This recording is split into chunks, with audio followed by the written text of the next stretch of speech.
Assalamualaikum warahmatullahi wabarakatuh.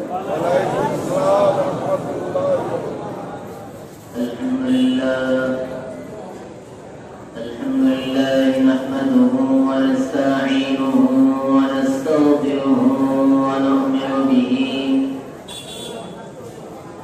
nu'minu bihi wa natawakkalu alayhi wa na'udzu billahi min shururi anfusina wa min sayyiati a'malina man yahdihillahu fala mudilla lahu wa man yudlilhu fala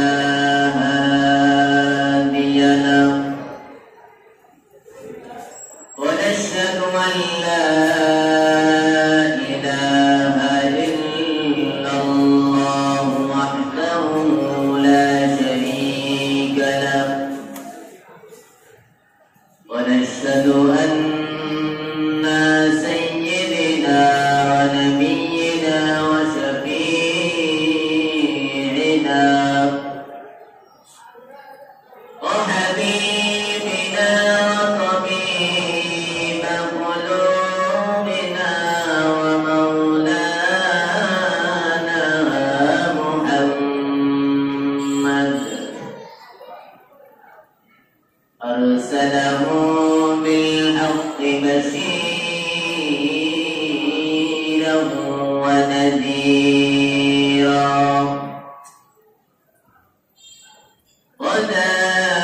وداعيا إلى الله بإذنه وسراجا منيرا فقد قال الله تعالى في كلامه المجيد وفي فرقانه الحميد أعوذ بالله من الشيطان الرجيم بسم الله الرحمن الرحيم قل إن كنتم تحبون الله فاتبعوني يحببكم الله ويغفر لكم ذنوبكم الله غفور رحيم وقال تعالى في شان حبيبه مؤمرا وآمرا إن الله وملائكته يصلون على النبي يا أيها الذين آمنوا صلوا عليه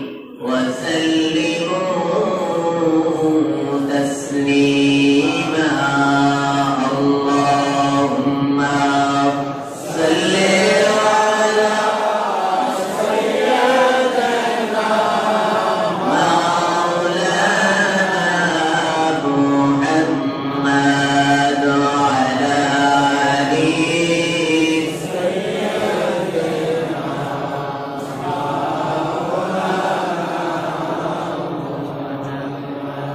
tulus পড়া হচ্ছে কার যে বলুন কার মহব্বতের সেই প্রাণ খুলে পড়ুন আল্লাহুম্মা সাল্লি আলা সাইয়্যিদিনা মাওলানা মুহাম্মদ ওয়া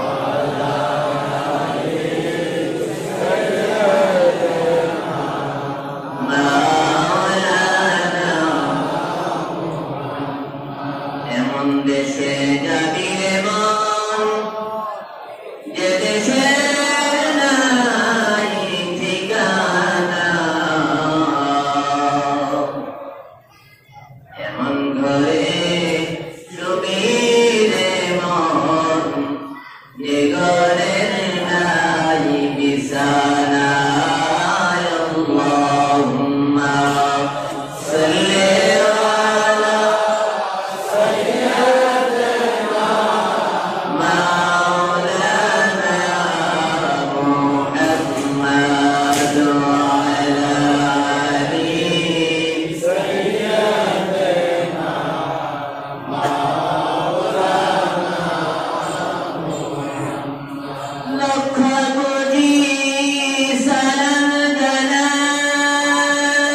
عين بك يا رسول الله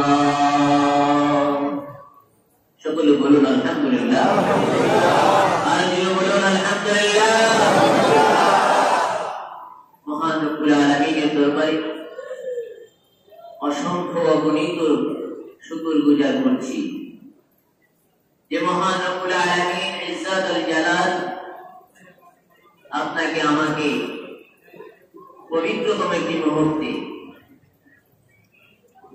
পবিত্র আশুরা মাহে রবিউল আউয়াল মাসের 10 তারিখে যেই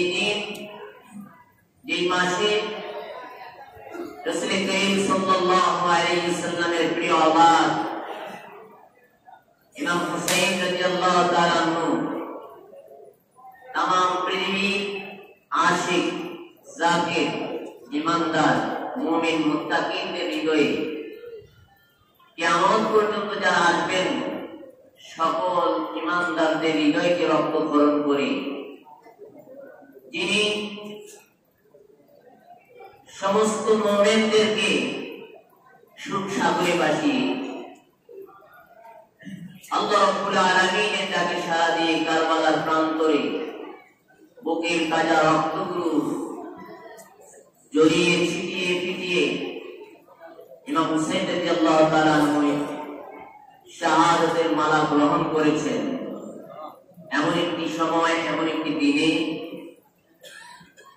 আমরা সকলেই ভারাক্রান্ত হৃদয়ে মহান রব্বুল আলামিনের দরবারে শুকর এজন্যই আদায় করছি যে আমরা এমন একটি দিনে, এমন একটি সময়ে কামাল্লা দরবার শরীফের আলা হযরত পীর সাহেব কাবলার নেতৃত্বে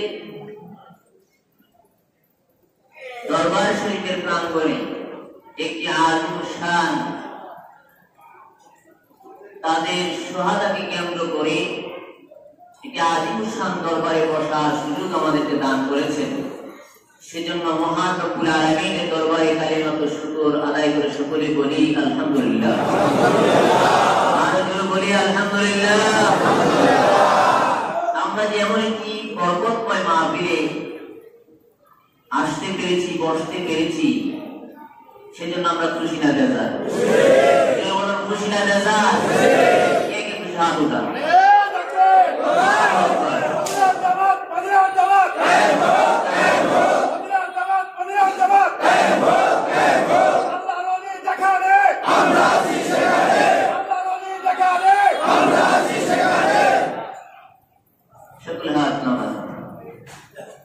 এগুলো আল্লাহর আরশের ক্যামেরায় ভিডিও হয়ে আছে। পৃথিবীবাসী তাকে যুগ যুগ ধরে ফ্রেম বন্দী করে রাখার জন্য বিভিন্ন প্রযুক্তি ব্যবহার করা হয়, কিন্তু আমরা ইমাম হুসাইন রাদিয়াল্লাহু তাআলা আনহুকে ভালোবেসে কামাল্লা দরবার শরীফের আশিকিন, জাকিরিন, মুহিব্বিন, নবীর প্রেমে, নবীর আওলাদের ভালোবাসায় বিভিন্ন অঞ্চল থেকে, দূর দূরান্ত থেকে আমরা এতগুলো মানুষ একত্রিত হয়ে ইমাম হুসাইন রাদিয়াল্লাহু তাআলা আনহুর শাহাদাতকে আমরা বরণ করে নিচ্ছি। শুধু তার মহব্বতে আমরা একত্রিত হলাম, এটা কি আমাদের জন্য একটি সৌভাগ্য কিনা? সৌভাগ্য কিনা? সৌভাগ্য। এই পৃথিবীতে সব মানুষই চলে যাবে, ঠিক কিনা? সকলেই চলে যাবে, কিন্তু সকলের চাওয়ার মধ্যে কোনো মূল্য নাই, দাম নাই। যারা ঈমান নিয়ে যেতে পারবে তাদেরই দাম বেশি। এজন্য ঈমানের বড় দাম। ঈমান কোনো দামি জিনিস নয়। পৃথিবীর সব সম্পদ যদি একত্রিত করে রাখা হয় আর কোনো পাশে যদি ঈমান থেকে যায়, তাহলে সম্পদের দাম বেশি না ঈমানের দাম বেশি? কিসের দাম বেশি? ঈমানের দাম বেশি। আর এই ঈমান পাহারা দেয় আল্লাহর ওলিরা। ঈমান পাহারা দেয় কে? কারা দেয়? এজন্য আল্লাহ ওলিদের সহবতে যারা থাকবে, বলবে, তারা ঈমান নিয়ে মৃত্যুবরণ করবে। শেখ সাদি রাহমাতুল্লাহ আলাইহি বলেছিলেন, আজ আজরাইল আসে আল্লাহর হুকুমে বান্দার রূহকে কবজ করার জন্য। শয়তান আসে বান্দার ঈমানকে চুরি করে যাওয়ার জন্য। আর ঠিক ওই মুহূর্তে আল্লাহ ওলিরা শয়তানের সঙ্গে যুদ্ধ করে ঈমানের গাড়িটাকে উঠিয়ে দেয়। আমরা সাধারণ কোন দরবারে আসি না। আমরা কি সাধারণ দরবারে যাই? আমরা এমন এক দরবারে যাই যে দরবার মদিনায় মুনাওয়ারার সাথে সম্পর্ক। এই পৃথিবীতে অনেক দরবার পাওয়া যাবে, অনেক শিক্ষিত পাওয়া যাবে, অনেক জ্ঞানী পাওয়া যাবে, কিন্তু সব জ্ঞানী জ্ঞানী নয়, সব শিক্ষিত শিক্ষিত নয়, সব মানুষ মানুষ নয়, সব দরবার দরবার। এজন্য মানুষও চিনতে হবে, শিক্ষাও গ্রহণ করতে হবে, দরবারও বুঝতে হবে। এই জন্য আল্লাহ ওলিদের সহবত অনেক দামি জিনিস। দুনিয়ার জমিনে যত ইবাদত বন্দেগী করা হোক না কেন, মৃত্যুর সময় যদি ঈমান দিয়ে মৃত্যুবরণ করা না যায়, এই ইবাদত বন্দেগী, নামাজ, রোজা, হজ, যাকাত, আমার জীবন ভর যত ইবাদত বন্দেগী করলাম তার কোনো দাম আছে? জোরে বলুন, কোনো দাম আছে? কোনো দাম নেই। এই জন্য ঈমান বড় দামি জিনিস। আমার একটি কথা মনে পড়ে গিয়েছে, ঈমান কত বড় দামি জিনিস। আর এই পৃথিবীর জমিনের মধ্যে ঈমানদার মানুষগুলো বিপদগ্রস্ত হয় বেশি। কারণ যাদের ঈমান থাকবে তাদের পরীক্ষা আসবে। কি আসবে? যাদের ঈমান থাকবে তাদের পরীক্ষা আসবে। এই পরীক্ষা যারা কামিয়াব হবে তারাই ঈমানদার হয়। ঈমানের মূল্য বেড়ে যায়, দাম বেড়ে যায়।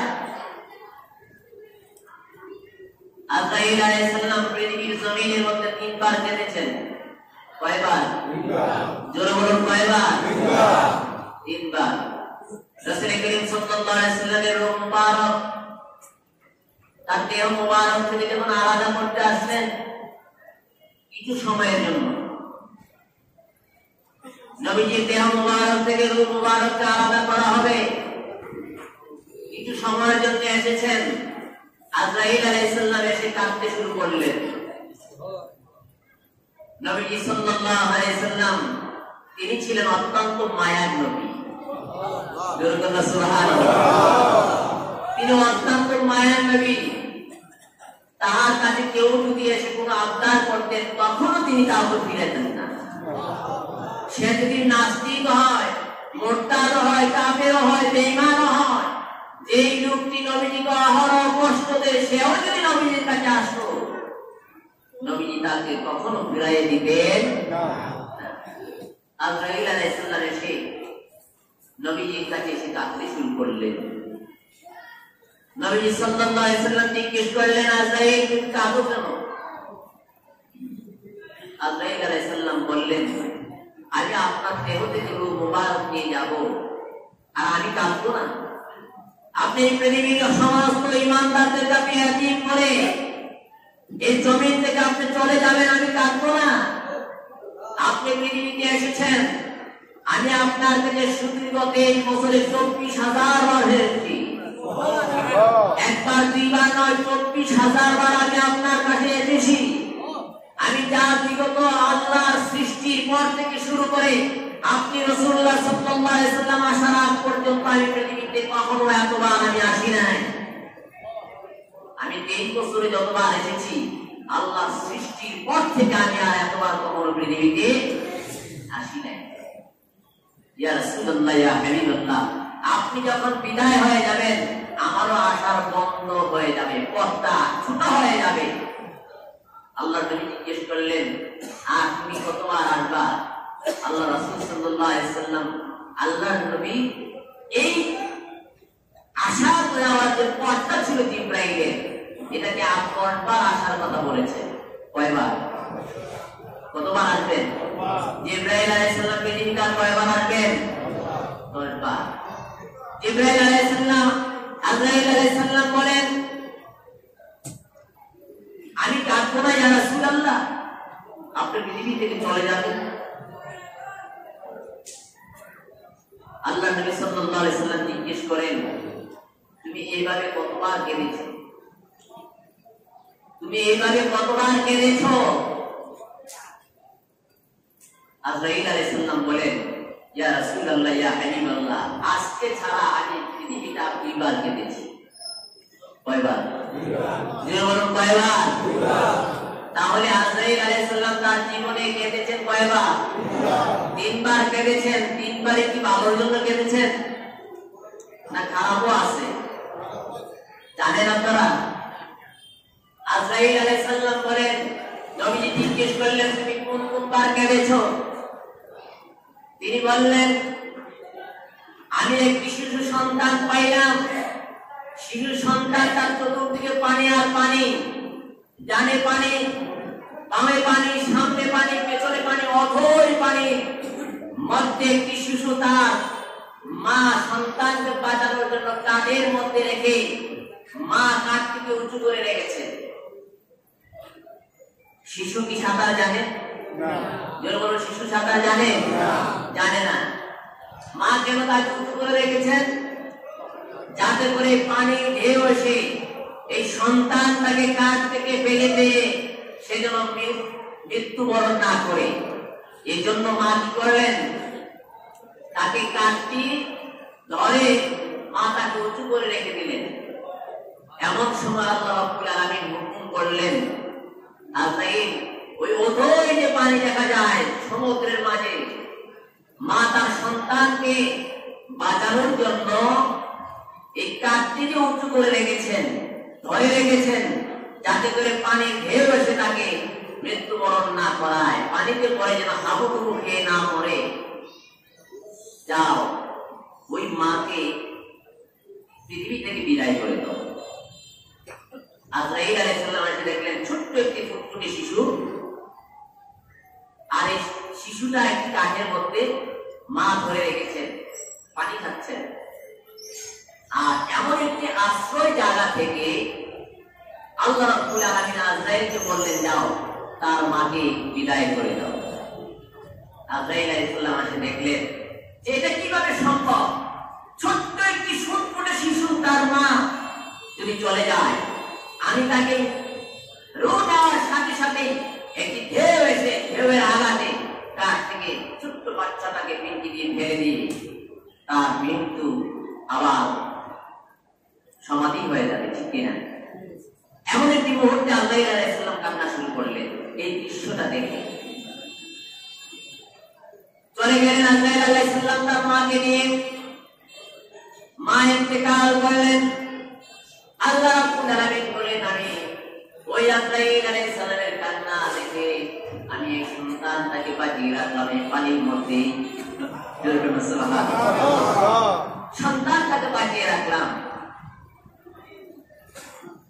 আপনারা সাদ্দাদের কথা শুনেছেন, শুনেন না? কি শুনছেন? সাদ্দাদ পৃথিবীতে জান্নাত বানিয়েছে, ঠিক কিনা?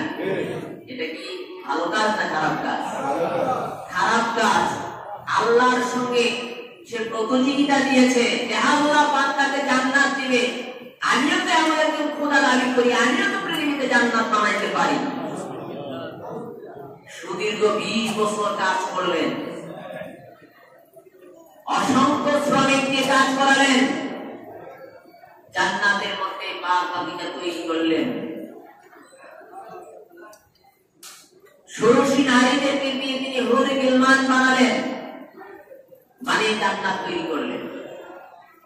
আগামী দিন জান্নাত উদ্বোধন করা হবে। এই জান্নাত উদ্বোধন করার জন্য সাদ্দাত ঘোষণা করলো।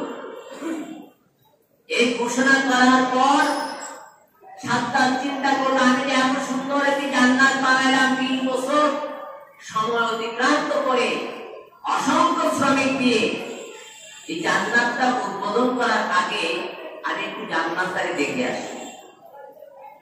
সাদ্দাত একটি ঘোড়ার মধ্যে চড়ে এই জান্নাত দেখার জন্য আসলেন। এই জান্নাত যখন দেখতে আসলেন, ঘোড়ার লাগামের মধ্যে লাগাম টেনে টেনে তিনি আসছেন, যেখানে এই পাদানির উপরে পা রেখে ঘোড়ার মধ্যে সওয়ার হয় আমার নামে, সেখান থেকে নামার জন্য সাদ্দাত যখন জান্নাতের কাছে পৌঁছে গেলেন, নামবেন, এমন সময় আল্লাহ রাব্বুল আলামিন আবার আজরাইলকে পাঠালেন। একবার গেলেছেন কোথায়? ওই অথই সমুদ্রে, ছোট্ট একটি বাচ্চা। দ্বিতীয়বার আবার এখানে এসে আজরাইল আলাইহিস সালাম দেখলেন সাদ্দাত। কি ব্যাপার, এত সুন্দর জান্নাত সে বানাইলো? আল্লাহ তাকে উদ্বোধন করার জন্য সেই সময় দিয়েছে কালকে, আর সে একটু দেখার জন্য সময় চাইল। আল্লাহ রাব্বুল আলামিন বললেন না, সময় দেওয়া এই দীর্ঘ 20টি বছর এটার পেছনে শ্রম দিয়েছে, অসংখ্য সম্পদ তিনি ব্যয় করেছেন, কিন্তু আল্লাহ রাব্বুল আলামিন এক মুহূর্তে কি দিলেন না, সময় দিলেন না। আজরাইল আলাইহিস সালাম এখানে এসে ডাকলেন, কয়বার হলো?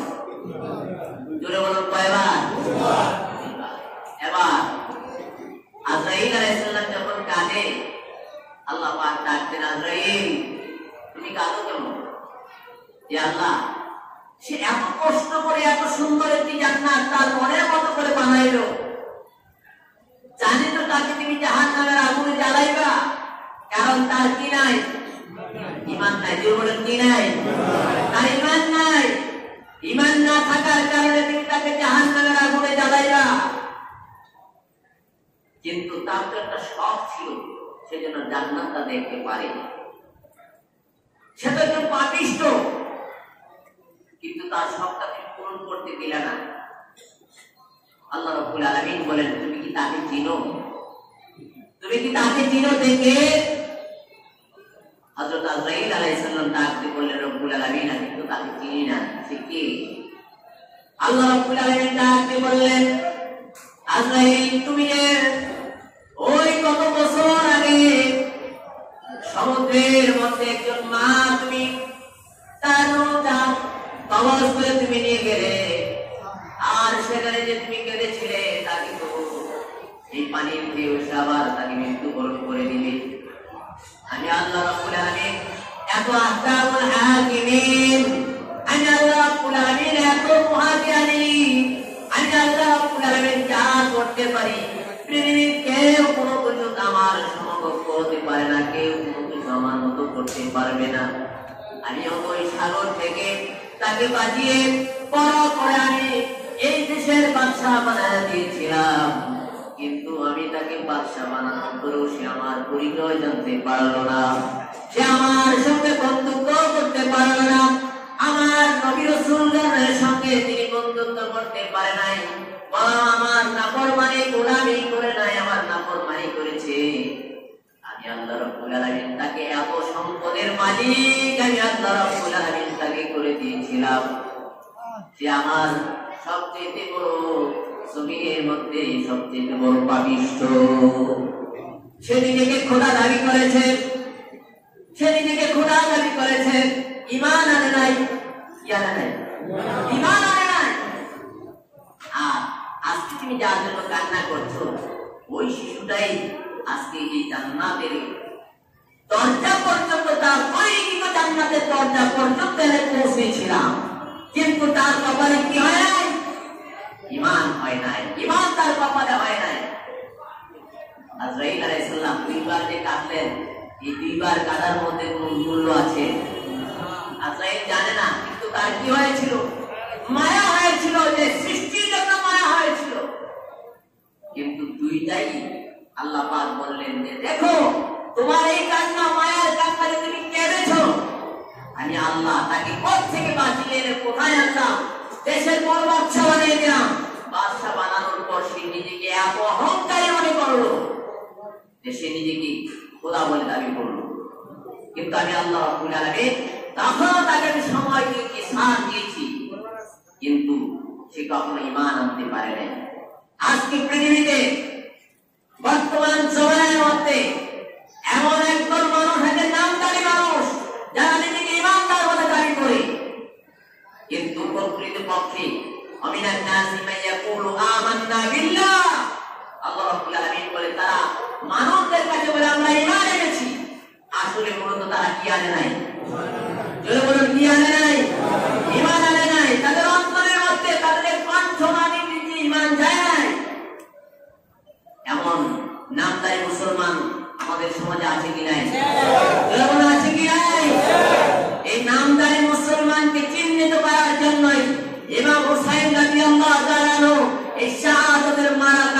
জমিনের মধ্যে পড়েছিলেন।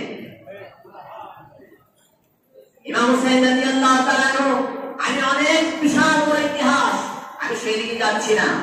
আমি যেহেতু আজকে আমাদের এখানে অনেক উলামায়ে কেরাম উপস্থিত আছেন, আমি ইমাম হুসাইন রাদিয়াল্লাহু তাআলা এই 61, 62, 63 ইউনিটে ইয়াজিদ কি সমস্ত ঘটনা ঘটিয়েছেন আমি সেই সম্পর্কে একটু আলোচনা করি, আমার আলোচনা শেষ করে দিই। রাসূল করিম সাল্লাল্লাহু আলাইহি ওয়াসাল্লাম ইমাম হুসাইন রাদিয়াল্লাহু তাআলা কে অনেক বেশি ভালোবাসতেন। ইমাম হাসান হুসাইন রাদিয়াল্লাহু তাআলা কে আল্লাহ রাসূল সাল্লাল্লাহু আলাইহি ওয়াসাল্লাম সবচেয়ে বেশি ভালোবাসতেন। একদিন ইমাম হাসান এবং হুসাইন দুইজন এসে বললেন, ইয়া রাসূলুল্লাহ, ইয়া হাবিবাল্লাহ, আপনি কাকে বেশি ভালোবাসেন? মানুষ কয়জন ভালোবাসে? তিনি কয়জন? একজন। নবীজি কয়জন? একজন। একটা নবীর অন্তরে দুইজন যে প্রশ্ন করে তাহলে কাকে ভালোবাসে বলা যাবে? দুইজন উপস্থিত এসে বললেন, ইয়া রাসূলুল্লাহ, ইয়া হাবিবাল্লাহ, নানা যান, আমাদের দুইজনের মধ্যে আমি হাসান, আমি হুসাইন, কাকে বেশি ভালোবাসেন আপনি? নবীজি বললেন, ইয়া রাসূল, আমার কলিজার টুকরা নাতি, আমি তোমাদের দুইজনকে সমপরিমাণ ভালোবাসি। তারা দুইজন বললেন, না, এটা কখনো সম্ভব না, দুইজনকে কখনো সমপরিমাণ ভালোবাসা যায় না। প্রমাণ দেন, প্রমাণ দেন, আপনি আমাদেরকে কিভাবে দুইজনকে সমপরিমাণ ভালোবাসেন? নবীজি বললেন, ছোট্ট একটি পরীক্ষা দিলেন, যাও তোমরা দুইজনে তোমাদের নামগুলো লিখে নিয়ে আসো। দুইজনে দুই দিককে নিয়ে আসলেন, নাম লিখে লিখে বললেন, কার লেখা কোনটা বলো। উলট পালট করে দিলেন, কিন্তু কার কোনটা লেখা কেউ বলতে পারে না। কার লেখা কোনটা কেউ বলতে পারে না। বললেন, আরো পরীক্ষা লাগবে। বললেন, তুমি ডান পাশে চলে যাও, হুসাইন বাম পাশে চলে যাও, সূরা ফাতিহা থেকে তেলাওয়াত শুরু করো। তেলাওয়াত যখন শেষ হবে আমার কাছে চলে আসবে। সূরা ফাতিহা থেকে তেলাওয়াত শুরু করলেন, সূরা নাস পর্যন্ত তেলাওয়াত করে দুইজনের সমানে রাসূলুল্লাহ সাল্লাল্লাহু আলাইহি ওয়াসাল্লামের সামনে উপস্থিত হয়ে গেলেন। আল্লাহ নবী বলেন, আমি তোমাদের দুইজনকে ভালোবাসি, তোমাদের বোঝার জন্য আর কোনো প্রমাণের দরকার আছে? সূরা ফাতিহা থেকে শুরু করে সূরা নাস যদি আমাদের দেশে প্রখ্যাত আলেম দিয়ে হাফেজ যদি একত্রিত করে দুইজনকে দুই পাশে দেওয়া হয়, একজন আসবে 2 ঘন্টা পর, একজন আসবে 6 ঘন্টা পর, ঠিক কিনা? কিন্তু ইমাম হাসান, ইমাম হুসাইনকে দুইজনকে দুই পাশে দিলেন, সূরা ফাতিহা থেকে শুরু করে সূরা নাস পর্যন্ত পড়লেন। দুইজন আবার একই সময়ে এসে নবীজির সামনে এসে উপস্থিত হয়ে গেলেন। আল্লাহ নবী সাল্লাল্লাহু আলাইহি ওয়াসাল্লাম বলেন, আমি দুইজনকে সমপরিমাণ ভালোবাসি। ইমাম হাসান হুসাইন রাদিয়াল্লাহু তাআলা কে আল্লাহ নবী অনেক বেশি ভালোবাসতেন, কারণ তাদেরকে ভালোবাসার কারণ হলো আল্লাহ রাব্বুল আলামিন তাদের দুইজনকে কিয়ামতের দিন জান্নাতের নওশানদের সর্দার বানায়া দিবে। নবীর উম্মতরা জান্নাতে যাবে, এই জান্নাতে যাওয়ার জন্য তারা দুইজন হলো মূল ফটক। তারা দুইজন হলো এই জান্নাতের মূল ফটকের সবচেয়ে বড় হাতিয়ার। তারা যদি গ্রহণ করে নেয় তাহলে আমরা জান্নাতে যেতে পারবো। এই জন্য আমাদেরকে অবশ্যই পাক পাঞ্জাবের মহাব্বত আমাদের অন্তরে লালন পালন করা লাগবে। রাসূলুল্লাহ সাল্লাল্লাহু আলাইহি ওয়াসাল্লাম, আপনার নবী, আমার নবী, বিশ্বনবী মুহাম্মদ রাসূলুল্লাহ সাল্লাল্লাহু আলাইহি ওয়াসাল্লাম 11 হিজরিতে যখন পৃথিবী থেকে বিদায় হয়ে যান,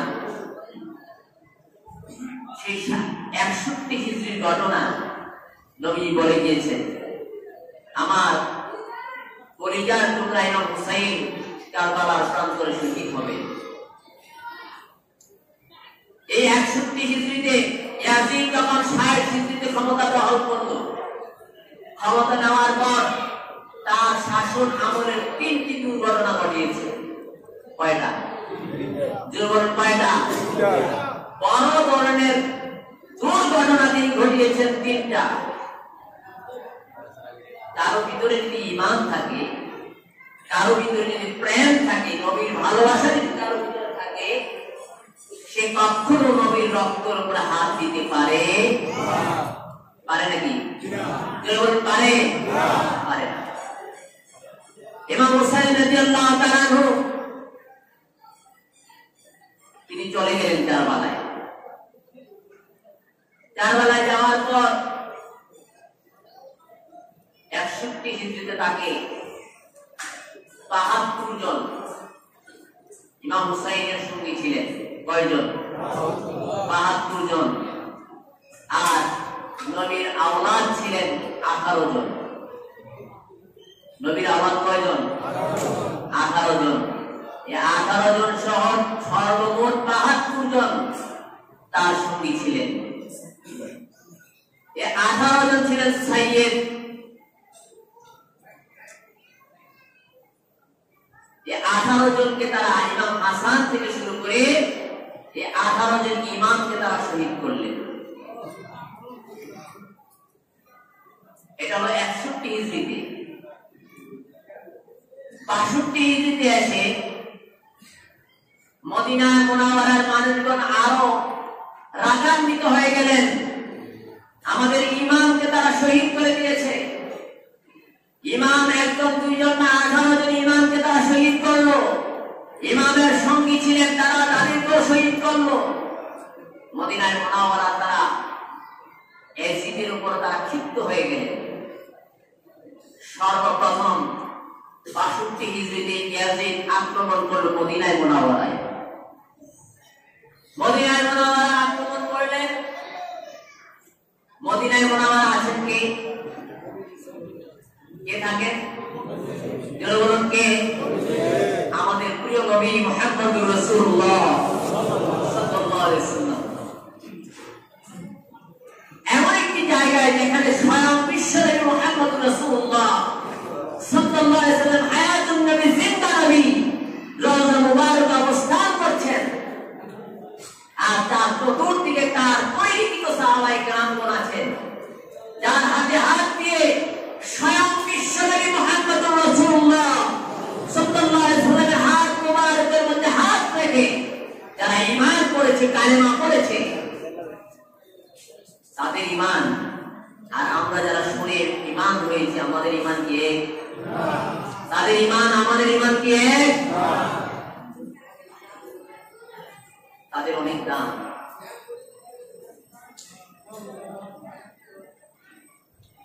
ইমাম হুসাইন রাদিয়াল্লাহু তাআলা আনহু 61 হিজরিতে শাহাদাত বরণ করা। 62 হিজরিতে এসে মদিনায় মুনাওয়ারায় ইয়াজিদের বাহিনী আক্রমণ করলেন। সেখানে এসে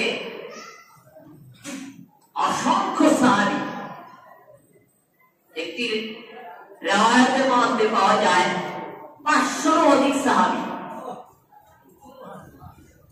যাদের শানে আল্লাহ রাসূল সাল্লাল্লাহু আলাইহি ওয়াসাল্লাম বলেছেন as-সাহাবী কান-নুজুম। আমার এক একটা সাহাবী হয়েছে আকাশের তারকার সমতুল্য। আমার এক একটা সাহাবী আকাশের সেই উজ্জ্বল তারকা, সুরায়া তারকা, যেই তারকা দেখে রাতের বেলা নাবিক গভীর অন্ধকার, যেখানে কম্পাসের কোনো ব্যবস্থা নাই, একটি নাবিক যখন পথ হারিয়ে ফেলে ঠিক আকাশের দিকে তাকিয়ে সুরায়া তারকা দেখে এমন ভাবে নাবিক তার আসল পথ খুঁজে পায়। এই পৃথিবীর জমিনে প্রত্যেকটি সাহাবা হলো আমার সেই আকাশের সুরায়া তারকার সমতুল্য। যাকে যেভাবে, যে কোনো সাহাবীকে যেভাবেই কোনো অনুসরণ করো, সে জান্নাত পর্যন্ত পৌঁছে যাবে। এমন জলিলুল কদর সাহাবী একজন নয়, দুইজন নয়, ইয়াজিদ 500 অধিক সাহাবীকে কতল করেছে, হত্যা করেছে। সকলে বলে নাউযুবিল্লাহ। তারপরে কি আমরা ইয়াজিদের নাম নেওয়ার সময় কি হযরত ইয়াজিদ বলবো? যারা বলেন আমরা কি হযরত বলবো? কি বলবো? ইয়াজিদ লানাতুল্লাহ সে ছিল প্রকৃত অর্থে সে ছিল একজন কাট্টা মুনাফিক। সে কি ছিল? সে ছিল মুনাফিক। কারণ ওই 61 হিজরিতে যখন রাসূল করিম সাল্লাল্লাহু আলাইহি ওয়াসাল্লামের এই ইমামদের মাথা মুবারক, এই 18টি মাথা ইমাম হুসাইন রাদিয়াল্লাহু তাআলা আনহুর মাথা মুবারক সহ এই আহলে বায়াতের নবীর রক্তের ধারার 18টি মাথা এই গর্দান মুবারক ইয়াজিদের দরবারে নিয়ে পৌঁছানো হলো। ইয়াজিদ কত বড় বেয়াদব, কত বড় তার সাহস! ইয়াজিদ তার লাঠি দিয়ে ইমাম হুসাইন রাদিয়াল্লাহু তাআলা আনহুর ঠোঁট মুবারকের মধ্যে লাঠি দিয়ে আঘাত করছে আর বলছেন, আমি আজকে আমার পূর্বপুরুষ ওই বদরের যুদ্ধে যারা নিহত হয়েছে, ওই উহুদের যুদ্ধে যারা নিহত হয়েছে, আজকের দিনে আমি আমার পূর্বপুরুষদের বদলা দিলাম। তাহলে তাকে কি মুসলমান বলা যায়? যেমন বলা যায় সেই ছুড়ের মধ্যে বিশ্বনবী মুহাম্মদ রাসূলুল্লাহ সাল্লাল্লাহু আলাইহি ওয়াসাল্লাম একবার নয়, দুইবার নয়, অসংখ্য বার নবীজির পবিত্র ঠোঁট মোবারক যার ঠোঁটের সঙ্গে মিলিত হয়েছে, সেই ঠোঁটের মধ্যে তুমি লাঠি দিয়ে আঘাত করো।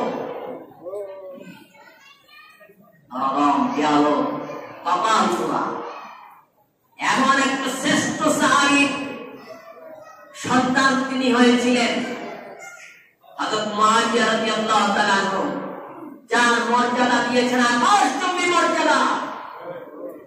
রাসূল করিম সাল্লাল্লাহু আলাইহি ওয়াসাল্লামের কাছে যত ওহী আসতেন, সেই ওহীগুলোর লেখক হযরত মুআবিয়া একজন ছিলেন।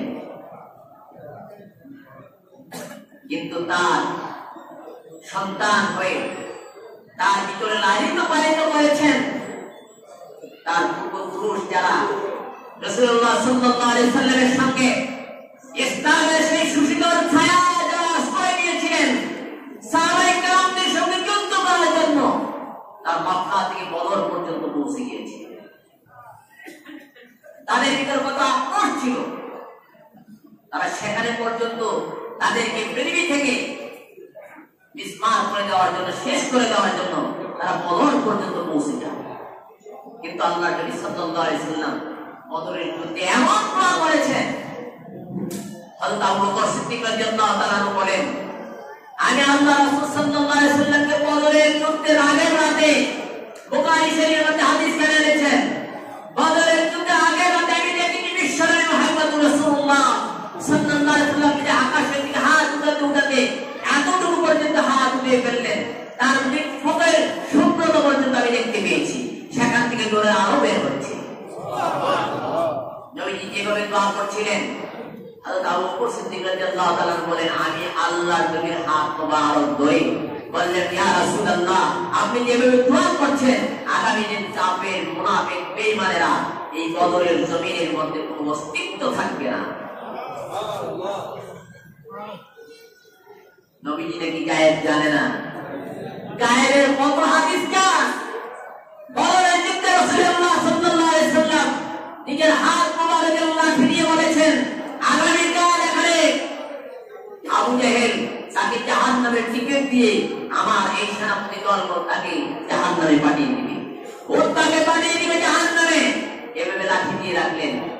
আবু বকর সিদ্দিক রাদিয়াল্লাহু তাআলা আনহু নবী যেখানে লাঠি দিয়ে আঘাত করলেন এই জমিনের মধ্যে, সেখানে একটি পাথর দিয়ে রাখলেন। যেখানে উত্তাল করলেন সেখানে পাথর দিয়ে রাখলেন। বদরের যুদ্ধ যখন শুরু হয়ে গেল, দেখলেন পাথর যেখানে রেখেছে তার নিচেই আবু জেহেলের দেহের নিচেই, যেখানে আল্লাহ রাসূল বলেছেন আবু জেহেলকে এখানে জাহান্নামের দিকে দেওয়া হবে। আমার দুইজন ছোট্ট সাহাবী, কয়জন? আবু জেহেল ছিল এত বড় বীর, এই বদরের জমিনের মধ্যে সবচেয়ে উঁচু এবং লম্বা যার ঘোড়া ছিল। কিতাবের মধ্যে পাওয়া যায় আবু জেহেলের ঘোড়াটা লম্বা ছিল প্রায় 10 ফিটের উপর। কত ফিট? একটা 10 ফিট ঘোড়া জীবনে দেখেছি? জীবনও দেখি নাই। তাহলে বুঝেন এই ঘোড়াটা কত বড় ছিল। বদরের যুদ্ধের মধ্যে সবচেয়ে বড় এবং উঁচু যে ঘোড়াটা ছিল সেই ঘোড়াটা ছিল আবু জেহেলের। দুইজন সাহাবী, ছোট্ট দুইজন সাহাবী, তার নাম হলো মুআজ আর মুআওয়াজ। দুইজন ছোট সাহাবী যাদেরকে বদরের যুদ্ধে এলাও করা হয় না। নবীজির কাছে এসে বললেন, ইয়া রাসূলুল্লাহ, ইয়া হাবিবাল্লাহ, আমরা আপনাকে আমাদের জীবনের চাইতে বেশি ভালোবাসি, আমাদেরকে বদরে যেতে দেন। রাসূলুল্লাহ সাল্লাল্লাহু আলাইহি ওয়াসাল্লাম বললেন, তোমরা ছোট্ট মানুষ, তোমরা এত বড় বীরদের সামনে তোমরা যুদ্ধ করতে পারবে না। মুআজ ছিলেন বড়, মুআওয়াজ ছিলেন ছোট। রাসূলুল্লাহ সাল্লাল্লাহু আলাইহি ওয়াসাল্লাম বললেন, মাপ অনুযায়ী তোমরা বড় না, কিন্তু বড়জনকে আমি যুদ্ধের জন্য অনুমতি দিয়ে দিলাম। ছোট ভাই তিনি কাঁদতে শুরু করলেন, ইয়া রাসূলুল্লাহ, ইয়া হাবিবাল্লাহ, আমি যুদ্ধে যেতে চাই, কারণ আমরা শুনেছি মক্কায় নাকি আপনাকে আবু জেহেল সবচেয়ে বেশি জ্বালাতন করেছে। তিনি বললেন, যদি যুদ্ধে যেতে চাও, নবীজির চোখ মোবারকে পানি ছেড়ে দিলেন। অন্যান্য পয়গম্বরের উম্মতেরা যুদ্ধের কথা শুনলে পলায়ন করেছে, আর আমার উম্মতেরা যুদ্ধের কথা শুনে যুদ্ধে শরীক হওয়ার জন্য পাগল হয়ে যায়, জীবন দেওয়ার জন্য তারা পাগল হয়ে যায়।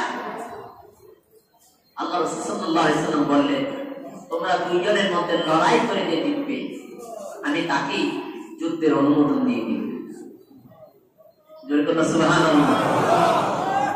দুই ভাই বয়সে যখন ছোট হয়, বড় ভাই ছোট ভাই, তার কে পারবে? বড় ভাই স্বাভাবিক শক্তি বেশি। এই জন্য ছোট ভাই মুআওয়াজ ডাকতে বললেন, ভাই আমি জানি তোমার সঙ্গে আমি লড়াই করে পারবো না, তোমার সঙ্গে আমি যুদ্ধ করে পারবো না, তুমি আমাকে এক চান্সে তুমি আমাকে আমার পিঠ জমির মধ্যে লাগিয়ে দিবে। আমি তোমার কাছে অনুরোধ, তোমাকে তো আল্লাহর নবী যুদ্ধের অনুমোদন দিয়েই দিয়েছেন, যেহেতু লড়াই কথা বলেছেন, আমি তোমার কাছে অনুরোধ করি, তুমি একটি বার হলো বান করে দিয়ে তুমি আমার নিচে পড়ে যাও। আল্লাহ নবী সাল্লাল্লাহু আলাইহি ওয়াসাল্লাম এই দৃশ্য দেখে চোখের পানি ছেড়ে দিলেন, ছেড়ে দিয়ে বললেন, যাও তোমাদের দুইজনকে আমি যুদ্ধের অনুমোদন দিয়ে দিলাম। যারা যুদ্ধের কৌশলই জানে না, আল্লাহ পাক বলেন যে আমি পৃথিবীতে যারা জুলুমবাজ হয়, যারা অত্যাচারী হয়, যারা আল্লাহর নাফরমানি করে, তাদেরকে আল্লাহ পাক বড় কোনো শক্তি দিয়ে তাদেরকে পৃথিবী থেকে বিদায় করেন না। আপনারা দেখেন পৃথিবীর যত ইতিহাস, নমরুদকে কি দিয়ে মেরেছেন? কি দিয়া? মশা দিয়ে। ফেরাউনকে পানির মধ্যে ফেলে মেরে দিলেন। আবু জেহেলকে দুইজন শিশু দিয়া। বড় করে পীর লাগে না, এই জন্য দরকার কি? ইমানের দরকার। কিসের? ইমানের দরকার। ইমান যার যত বেশি থাকবে, তার শক্তি আল্লাহ পাক, কুওয়াতি শক্তি তাকে আল্লাহ পাক বেশি দান করবে। এই পৃথিবীতে তরবারির জোর দিয়ে ইমান আসে নাই, তরবারির জোর দিয়ে ইসলাম আসে নাই। এই পৃথিবীতে ইসলাম এসেছে আল্লাহর নবীর মহব্বতের মাধ্যমে। বলছিলাম হিজরি ৬২ হিজরিতে ইয়াজিদ এসে আক্রমণ করলেন কোথায়? মদিনায় মুনাওয়ারায়, যেখানে বিশ্বনবী মুহাম্মদ রাসূলুল্লাহ সাল্লাল্লাহু আলাইহি ওয়াসাল্লাম হায়াতুন নবী, জিন্দা নবী। আমাদের নবী হায়াতুন নবী কিনা? বলুন হায়াতুন নবী কিনা? কোন সন্দেহ আছে নাকি? নবীজি রওজা মুবারক থেকে এই পৃথিবীর সব উম্মতের সব দৃশ্য দেখতে পান। আমাদের বিশ্বাস হয় কিনা? আমরা যে কামাল্লা দরবার শরীফে আছি, আমার নবীজির কাছে খবর আছে কি নাই? খবর আছে, খবর আছে। খবর যদি না থাকতো, নবীজি কারবালার জমিনে গিয়ে উপস্থিত হইতেন না। উম্মাতুল মুমিনিন বলেন, কারবালার জমিনে ইমাম হুসাইন রাদিয়াল্লাহু তাআলা যখন শহীদ হয়, আমি নবীজিকে দেখতে পাই না। নবীজি কেমন যেমন একটু অস্থির অবস্থায় দৌড়াদৌড়ি করছেন। আমি জিজ্ঞেস করলাম, ইয়া রাসূলুল্লাহ, ইয়া হাবিবাল্লাহ, আপনি কেন এমন অস্থিরতা করছেন? আল্লাহ নবী ডাক দিয়ে বলেন, তুমি কি এখনো সেই কারবালার কথা খবর পাও না? যেখানে আমার পরিচয় টুকরা তৈরি তো ইমাম হুসাইন যেখানে শহীদ হচ্ছে, কিতাবের মধ্যে পাওয়া যায় রাসূলুল্লাহ সাল্লাল্লাহু আলাইহি ওয়াসাল্লাম ইমাম হুসাইন রাদিয়াল্লাহু তাআলা আনহুর শহীদের রক্ত এক ফোঁটাও জমিনে রাখেন নাই। সবগুলো রক্ত ইমাম হুসাইন রাদিয়াল্লাহু তাআলা সবগুলো রক্ত নবীজির চুল মুবারক এবং দাড়ি মুবারকের মধ্যে আটকে রেখেছে। কিয়ামতের দিন আল্লাহ রাব্বুল আলামিনের কাছে গিয়ে দাঁড়াবেন, দাঁড়িয়ে বলবেন রব্বুল আলামিন, আমি ইমাম হুসাইনের রক্ত নিয়ে দাঁড়ালাম, আমি ইমাম হুসাইনের রক্ত নিয়ে দাঁড়ালাম, আমার একজন উম্মত, আমার এই কলিজার টুকরা ইমাম হুসাইনকে ৭২টি তীরের আঘাত দিয়ে, কয়টা? ৭২টি তীরের আঘাত দিয়ে তাকে পৃথিবী থেকে নির্মমভাবে বিদায় করেছে। শহীদ হওয়ার আগের রাতে ইমাম হুসাইন রাদিয়াল্লাহু তাআলা তিনি নামাজ পড়ছেন, সারা রাত তিনি নামাজ পড়ছেন। ৯ মুহররম রাতে নামাজ পড়ছেন, এমন সময় আপনি একটি অংশে এসে তিনি তন্দ্রায় চলে গেলেন। হঠাৎ তার চোখগুলো বন্ধ হয়ে গেল। তিনি দেখতে পাইলেন রাসূলুল্লাহ সাল্লাল্লাহু আলাইহি ওয়াসাল্লাম একটি গ্লাসের মধ্যে শরবত নিয়ে দাঁড়িয়ে আছে। কি নিয়ে দাঁড়িয়ে আছে? শরবত নিয়ে দাঁড়িয়ে আছে। ইমাম হুসাইন রাদিয়াল্লাহু তাআলা ফজরের পর তার শিবিরের মধ্যে ডাক দিয়ে বললেন, তোমরা পানির জন্য আফসোস করছো, আমি দেখতেছি আমার নানা আমাকে এই দুনিয়ার পানি পান করানোর জন্য নয়, হাউজে কাউসারের পানি পান করানোর জন্য নানা গ্লাস দিয়ে কারবালার জমিনে দাঁড়াতো। আমার মনে হয় আমার আর সময় বেশিক্ষণ নাই, আমার মনে হয় বেশিক্ষণ সময় নাই। ইমাম হুসাইন রাদিয়াল্লাহু তাআলা তিনি তার আওলাদকে বলেছিলেন, এই পৃথিবীর জমিনের মধ্যে তোমরা আমাদের কারো কাছে, আমাদের জন্য কারো কাছে বিচার চাইও না, আমাদের জন্য এই পৃথিবীর জমিনে কারো কাছে তোমরা বিচার চাইও না। যদি কোনো সময় মদিনায় পৌঁছতে পারো, মদিনায় পৌঁছে গিয়ে আমার নানার কাছে বিচার দিও।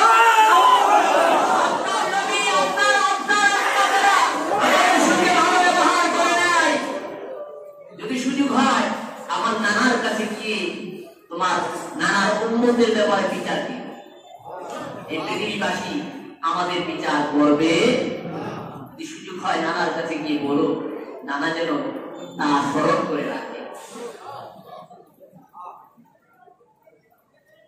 আমরা আজকে নিজেকে অনেক বড় মুসলমান বলে দাবি করি। ইমাম হুসাইন রাদিয়াল্লাহু তাআলা কেঁদে কেঁদে বলেছিলেন, এই পৃথিবীর কোন রাষ্ট্র প্রধান আমাদের বিচার করবে না, বরং রাষ্ট্রের মানুষেরা আমাদের বিরোধিতাই করে গিয়েছে।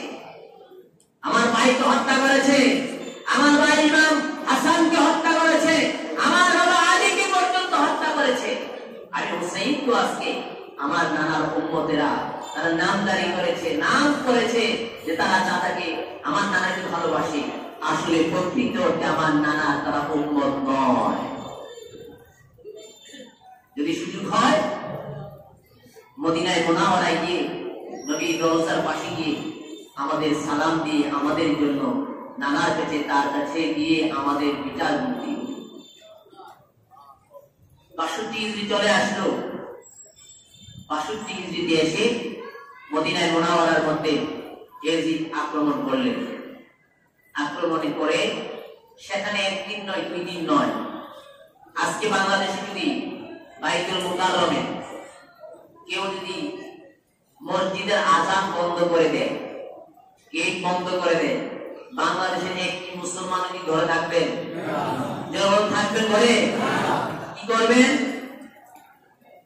কি করবেন? জিহাদ করবো। কি করবো? ঠিক কিনা? জিহাদ করবেন কিনা? জিহাদ করবেন।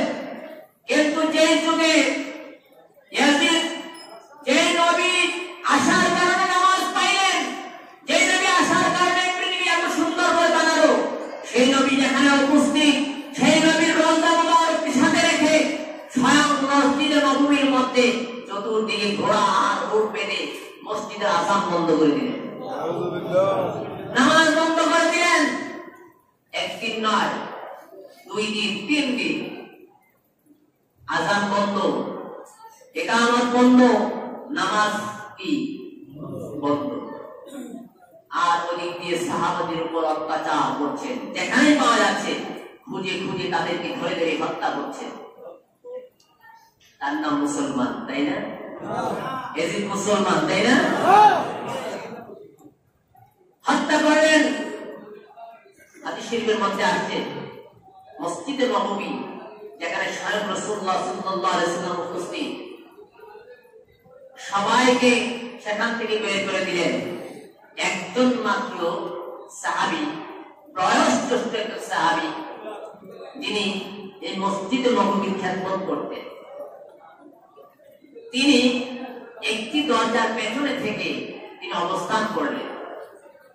তিনি বলেন, আল্লাহ হে আল্লাহর কসম, ইয়াজিদের বাহিনী যখন মসজিদে নববীর আযান, ইকামত, নামাজ বন্ধ করে দিলেন, আমি স্বয়ং নিজ কানে শুনতেছি রওজা মুবারক থেকে প্রতি ওয়াক্ত নামাজের সময় আযান হচ্ছে। জোরে বলুন সুবহানাল্লাহ। কি হচ্ছে? আযান। আমার নবীকে হায়াতুন নবী মানে না। যারা মানে না তাদের কপাল ভালো না খারাপ? কপাল অনেক খারাপ। কারণ নবীকে সম্মান দিতে জানে না। নবীর সম্মান বেড়ে যাবে মনে করে, আরে আপনি আমি সম্মান দেওয়ার কেউ না। আমি আপনি যদি স্বীকার করি নবীর এক ফোঁটা সম্মানও বাড়বে না, অস্বীকার করলেও নবীর এক ফোঁটা সম্মানও কমবে না। আল্লাহ রাব্বুল আলামিন বলেন, ওয়ারাফা'না লাকা যিকরাক, আমি আমার নবীর সম্মান আমি নিজেই বাড়িয়েছি। আমার নাম যেখানে হবে পাশাপাশি আমার নবীর নাম সেখানে উচ্চারিত হবে। 63 হিজরিতে এসে ইয়াজিদ এই মদিনাবাসী তার বায়াত গ্রহণ করলেন না, মক্কাবাসীও তার বায়াত গ্রহণ করলেন না। 63 হিজরিতে এসে ইয়াজিদ যেহেতু মদিনায় মুনাওয়ারায় সমস্ত সাহাবী শূন্য করে ফেললেন, সাহাবী যেখানে পাওয়া গিয়েছে তাদেরকে কতল করে হত্যা করেছেন, শহীদ করে দিয়েছেন। 63 হিজরিতে এসে খোদ মক্কা শরীফ আক্রমণ করলেন। মক্কা শরীফ এটা খুব সাধারণ জিনিস, সাধারণ ঘর। এই ঘরটা কার? যেমন কার ঘর? আল্লাহর ঘর। আবু জেহেল ইয়াজিদ প্রথম এসেই মক্কায় আক্রমণ করে প্রথম আক্রমণ করলেন কাবা ঘরের উপরে। কি আক্রমণ করলেন? কাবা ঘরের এসেই কাবা ঘরের পবিত্র গিলাফের মধ্যে আগুন ধরিয়ে দিলেন। আগুন ধরিয়ে কাবা ঘরের মধ্যে আঘাত করতে শুরু করলেন। আঘাত করতে করতে হাজারে আসওয়াদ যে পাথর আছে, এই পাথরটা আল্লাহ পাক জান্নাত থেকে পাঠিয়েছে। পাঠিয়েছেন। আর কাবা ঘরে এই পাথরগুলো আল্লাহ রাব্বুল আলামিন 4টি শ্রেষ্ঠ পাথর থেকে, পাহাড় থেকে এনে এই কাবা ঘর তৈরি করেছে। কয়টা শ্রেষ্ঠ পাহাড়? 4টি শ্রেষ্ঠ পাহাড়। আরেক একটি ঘটনা, এই পাহাড় এই কাবা ঘর তৈরি করতে হযরত ইব্রাহিম আলাইহিস সালাম, ইসমাঈল আলাইহিস সালাম সহ এই কাবা ঘর তৈরি করেছেন। ইব্রাহিম আলাইহিস সালাম বলেছিলেন, রব্বুল আলামিন তোমার ঘর আমি তৈরি করব, এই মক্কার চতুর্দিকে সাধারণ পাথর দিয়ে আমি তোমার ঘর বানাইতে পারবো না। আল্লাহ রাব্বুল আলামিন বললেন, আমি তোমাকে আমার ঘরের পাথরের ব্যবস্থা আমি আল্লাহই তোমাকে করে দেব, তুমি কাজে শুরু করো। ইব্রাহিম আলাইহিস সালাম কাজ শুরু করে দিলেন। দেখতে পাইলেন যে পৃথিবীর বিভিন্ন দিক থেকে যে যে পাহাড়ের পাথর আল্লাহ পাক কবুল করেছেন, সেই পাহাড় থেকে পাথরগুলোকে কাগজের মতো উড়িয়ে উড়িয়ে ইব্রাহিম আলাইহিস সালামের কাছে এসে হাজির করে দিলেন। আরেকটি পাথর দিলেন জান্নাত থেকে।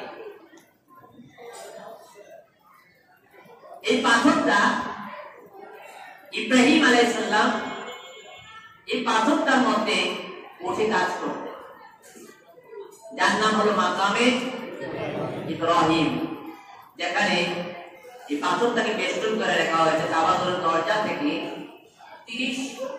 25 থেকে 30 ফিট দূরে একটি জায়গা আছে, যে পাথরটাকে ইব্রাহিম আলাইহিস সালাম যে পাথরটার মধ্যে দাঁড়িয়ে দাঁড়িয়ে এই কাবা ঘরের যখন প্রয়োজন হতো উপরে যাইতেন, আবার যখন নিচে আসার প্রয়োজন হতো তিনি শুধু মনে মনে চিন্তা করতেন, সাথে সাথে পাথরটা নিচে নেমে আসতেন। সুবহানাল্লাহ। এই কাবা ঘর তিনি বানালেন। আর 63 ইতিহাসে এই কাবা ঘরের মধ্যে স্বয়ং রাসূলুল্লাহ সাল্লাল্লাহু আলাইহি সাল্লাম এই কাবা ঘরের পরিচর্যা করেছেন, দেখে শুনে রেখেছেন। আর এমন একটি জায়গার মধ্যে এসে ইয়াজিদের বাহিনী এসে এই কাবা ঘরের গিলাফের মধ্যে আগুন ধরিয়ে দিয়েছে। রাসূলুল্লাহ সাল্লাল্লাহু আলাইহি সাল্লাম হাজারে আসওয়াদ যে পাথরটা, এই পাথরটা নিয়ে মক্কার মধ্যে আউস এবং খাজরাজ গোত্রের মধ্যে দীর্ঘদিন যাবত যুদ্ধ চলছে। আল্লাহ রাসূল সাল্লাল্লাহু আলাইহি সাল্লাম তাদের এই যুদ্ধের নিরসন ঘটালেন এই পাথর দিয়ে। বললেন যে তোমরা কোন গোত্রেই এই পাথরের মালিক হবে না, সবাই এর মালিক। সুবহানাল্লাহ। নবী সবাইকে মালিক বানিয়ে দিলেন। যে কি মানে, কেউ যদি এই পাথরে গিয়ে চুমু খায়, আল্লাহ রাব্বুল আলামিন তার সমস্ত গুনাহগুলো পাথরকে দিয়ে দিবে, পাথর তোমাকে বেগুনাহ করে ছেড়ে দিবে। কেউ যদি এই পাথরে গিয়ে চুমু খায়, পাথর বান্দার সব গুনাহ রেখে দিবে, পাথর বেগুনাহ করে ছেড়ে দিবে। এই পাথরটা মূলত ছিল সাদা। কি ছিল? সাদা। মানুষের কোনাগুলো নিতে নিতে এই পাথরটা হয়ে গেছে কালো। এই জন্য এই পাথরটার নাম হলো হাজারে আসওয়াদ। ছিল সাদা পাথর, এখন হয়ে গেছে এর নাম কালো পাথর। ইয়াসিন তার বাহিনী এই পাথরটাকে ভেঙে ফেললেন, ভেঙে 7 টুকরা করে ফেললেন। কয় টুকরা? এই পাথরটা কোথায় থেকে এসেছে? জান্নাত থেকে। আর এই পাথরের মধ্যে আল্লাহ রাসূল সাল্লাল্লাহু আলাইহি সাল্লাম তাওয়াফ করতেন আর চুমু দিতেন। এই কাবা ঘরে যখন তাওয়াফ করতেন, এই হাজারে আসওয়াদ থেকে তাওয়াফ শুরু করা হয়। ইসলামের সবগুলো রূপন এসেছে ডান দিক থেকে। ইসলামের সবগুলো রূপন কোন দিক থেকে? ডান দিক থেকে। যত কাজ করবেন সব হলো ডান দিক থেকে। কিন্তু কাবা ঘর একটি ব্যতিক্রম জায়গা, যেখানে শুরু হয় বাম দিক থেকে। তার কারণ এটা ব্যাখ্যা হলো যে বান্দা শুরু করবে বাম দিক থেকে, শেষ করবে ডানে। এইভাবে শুরু করলেন, বাম দিক থেকে শুরু করে এসে রুকনে ইয়ামিন একটি জায়গা আছে, এই জায়গায় এসে রাসূলুল্লাহ সাল্লাল্লাহু আলাইহি সাল্লাম এই কাবা ঘরটি স্পর্শ করতেন। করে তিনি রুকনে হাজারে আসওয়াদে চলে যাইতেন। হাদিস শরীফের মধ্যে আছে, যারা রুকনে ইয়ামিনের সঙ্গে স্পর্শ করে তারা যেন আল্লাহর সঙ্গে মুসাফা করে। তার সঙ্গে আল্লাহর সঙ্গে। আরেকটি হাদিস আছে, সহিহ হাদিস হলো, তারা যেন ফেরেশতাদের সঙ্গে মুসাফা করে। তাহলে এই জায়গাগুলো অনেক গুরুত্বপূর্ণ একটি জায়গা, যে জায়গার মধ্যে এক ওয়াক্ত নামাজ পড়লে 1 লক্ষ ওয়াক্তে নামাজের সওয়াব হয়। যেখানে দৈনন্দিন 1টি নয় 2টি নয় 120টি রহমত নাযিল হয়। সেই ঘরের মধ্যে, যে ঘরের দিকে তাকিয়ে থাকলে শুধু তাকিয়ে রইলেন, কোনো তাসবিহ নাই, তাহলিল নাই, জিকির নাই, হামদ নাই, সানা নাই, শুধু কাবা ঘরের দিকে তাকিয়ে রইলেন, আল্লাহ রাসূল সাল্লাল্লাহু আলাইহি সাল্লাম বলেছেন, তোমার উপরে অহরহ 20টি রহমত কন্টিনিউ চলতেই থাকবে, চলতেই থাকবে। কাবা ঘরের মধ্যে দৈনন্দিন 120টি রহমত নাযিল হয়। কয়টা? 120 রকমের রহমত নাযিল হয়, যা পৃথিবীর আর কোথাও নাযিল হয় না।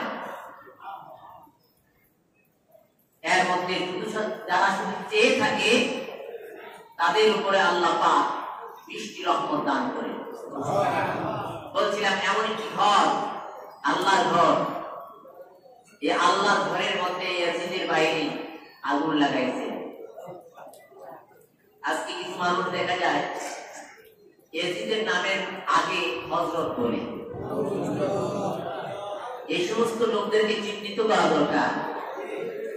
ইমাম হুসাইন রাদিয়াল্লাহু তাআলা আনহু, আমার নবী যখন ইমাম হুসাইন রাদিয়াল্লাহু তাআলা আনহু যখন বলেছেন এই জমিনের মানুষ আমাদের বিচার করবে না, আমার নানার কাছে কি বিচার দিও, আমার নানার কাছে কি বিচার দিও, তাহলে বোঝা গেল এই পৃথিবীতে এমন একজন লোক থাকবে যারা হুসাইনি হবে, আর এমন একজন লোক থাকবে যারা হবে ইয়াজিদি। তারা ইয়াজিদের মতাদর্শে চলবে। তোমরা তাদেরকে চিহ্নিত করে রাখবা, কারণ আল্লাহ পাক পার্থক্য তৈরি করে দিয়েছেন। একদল থাকবে হুসাইনি, আরেকদল ইয়াজিদের শিবিরও আজান হয়, হুসাইনের শিবিরও কি হয়, আজান হয়। সেই দিন পবিত্র মুহররম মাস জুমার দিন ছিল, ইয়াজিদের শিবিরের মধ্যে জুমার আজান হয়েছে, ইমাম হুসাইনের শিবিরেও জুমার আজান হয়েছে। ইমাম হুসাইন রাদিয়াল্লাহু তাআলা আনহু সেই যে শিবিরের মধ্যে ছিলেন, এই শিবিরের মধ্যে লোকজন ছিল কম, অল্প লোক, কিন্তু ইমাম হুসাইন রাদিয়াল্লাহু তাআলা আনহু অল্প লোক নিয়ে তিনি জুমার নামাজ আদায় করেছেন। কিন্তু বেশি লোক হওয়ার পরও তাদের কি ঈমান আছে বলা যাবে? ঈমান আছে বলা যাবে? বলা যাবে না। আজকের এই শান্তি লগ্নে এসে যখন মানুষের ঈমান নিয়ে টানাটানি এমন একটি সময় আসে, আমরা দেখতে পাই অনেক নামদারি আলেম তারাও ইমাম হুসাইনের ব্যাপারে এসে ইয়াজিদকে প্রাধান্য দিতে চায়। আমরা এই সমস্ত নামদারি থেকে, নামদারি আলেম থেকে আমাদের ঈমানকে বাঁচাইতে চাই, ঠিক কিনা? আর ঈমানকে যদি বাঁচাইতে হয় তাহলে হক্কানি ওলিদের সহবতে আসতেই হবে। শুধু দরবার বললেই দৌড়ানো যাবে না, হক্কানি ওলিটা চিনতে হবে। জামানার মধ্যে তারা হক্কানি ওলি চিনে বের করা তো সেই জামানার উম্মতের উপর ফরজ। জামানার মধ্যে হক্কানি ওলিকে, সেই ওলি বের করা ওই জামানার উম্মতের উপর বের করা কি ফরজ। এজন্য শুধু দরবার শুনলেই দৌড়ানো যাবে না যে এমন দরবারে এত বেশি লোক। সেই দিন ইমাম হুসাইনের শিবিরের মধ্যে লোক ছিল সংখ্যা সীমিত, আর ইয়াজিদের সেই শিবিরের মধ্যে ছিল অসংখ্য অগণিত মানুষ। এজন্য আল্লাহ রাব্বুল আলামিন যেন আমাদেরকে হক্কানি ওলিদের সহবতে আসা, বসার, তাদের সহবতে এসে ঈমান নিয়ে মৃত্যুবরণ করার তৌফিক আমাদেরকে দান করেন। সাল্লাল্লাহু আলাইহি আল্লাহুম্মা আমিন। যাও, আমি আর দীর্ঘ আলোচনা করলাম না। মাগরিবের পর অতি মূল্যবান সময়, মদিনার জামাতের নিয়ম অনুযায়ী আসুন আমরা সকলে আপন আপন গুনার কথা স্মরণ করে তওবার নিয়তে গুনাহ মাফের খেয়ালে সাতবার পড়ুন আস্তাগফিরুল্লাহ।